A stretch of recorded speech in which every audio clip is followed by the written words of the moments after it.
প্রতিদিনের মতো মিষ্টির দোকানে কাজ সেরে ঘুমোচ্ছিলেন কারিগরেরা। বড়দিনের সকাল, এ যে এত মর্মান্তিক হবে আশা করেনি কেউই। দুর্গাপুর স্টিল টাউনশিপের ভিজনের উইলিয়াম কেরি মোড়ের সামনে এক মিষ্টির দোকান লাগোয়া গোডাউন। সেই গোডাউনেই ঘুমাচ্ছিলেন 8 জন মিষ্টির কারিগর। সোমবার ভোর রাতে সেই গোডাউনে গ্যাস সিলিন্ডার লিক করে ঘুমন্ত অবস্থায় মৃত্যু হলো 2 কারিগরের। আশঙ্কাজনক অবস্থায় বাকি 6 জন ভর্তি হাসপাতালে। এই ঘটনায় চাঞ্চল্য ছড়িয়েছে স্টিল টাউনশিপ এলাকায়। পুরো ঘটনার তদন্ত শুরু করেছে পুলিশ। সোমবার ভোররাতে এক কারিগরের ফোন পেয়ে তড়িঘড়ি গোডাউনে ছুটে আসেন দোকান মালিক। এরপর অচৈতন্য অবস্থায় কারিগরদের উদ্ধার করে হাসপাতালে নিয়ে যাওয়া হয়। সেখানেই চিকিৎসকেরা 2 জনকে মৃত বলে ঘোষণা করে।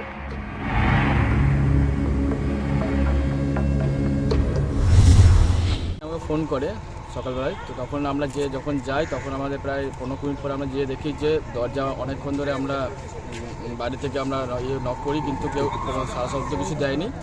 তারপরে যখন অনেকক্ষণ চেষ্টা করার পর যখন 15-20 মিনিট আধা ঘন্টার মধ্যে আমরা দরজা ভেঙে ফেলে দেখি যে সব অচেতন অবস্থায় ভেতরে সব শুয়ে আছে, কারো কোনো হুঁশ নেই। হলো কিসের থেকে আমি বলতে পারবো না, তবে যতদূর সম্ভব হচ্ছে ওখানে গ্যাস সিলিন্ডার থেকেও হতে পারে, লিকেজ থেকে, বা আরও অন্য কোনো কারণ আছে নাকি বলতে পারবো না। সম্ভবত গ্যাস লিকেজ থেকে হয়েছে। টোটাল 8 জন ছিল। টোটাল 8 জন ছিল। 2 জন মারা যায়। 2 জন মারা যায়। 6 জন অবস্থা কেমন? 6 জন অবস্থা এখন আপাতত চিকিৎসা চলছে, কিন্তু একটু আশঙ্কাজনক আছে। বড়দিনের উৎসবের আমেজ, তারই মধ্যে দুর্গাপুরে এই মর্মান্তিক দুর্ঘটনায় শোকাহত এলাকাবাসীরা।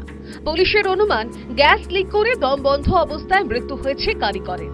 খবর পেয়ে ঘটনাস্থলে আসেন দুর্গাপুর নগর নিগমের প্রশাসনিক বোর্ডের চেয়ারপারসন অনিন্দিতা মুখোপাধ্যায়। তিনি জানান, এই ঘটনা দুঃখজনক। আমরা খবর পেয়ে আমরা সকলে এসেছি এই অঞ্চলে। আমরা যারা এসেছি আপনারা দেখতে পাচ্ছেন, আমরা সকলে রয়েছি। ওনাদেরকে বলেছি, আমরা চেষ্টা করলাম যে যত তাড়াতাড়ি পোস্টমর্টম করিয়ে দেওয়া যায়, তার জন্য ফোন করে যাতে বডি তাড়াতাড়ি রিলিজ করে দেয় হসপিটাল থেকে, এবং নিকটবর্তী থানাকেও আমরা সবাই মিলে চেষ্টা করেছি বলার। ওনারা বলেছেন করে দেবো, বিধাননগরে ফোন করে দেওয়া হবে।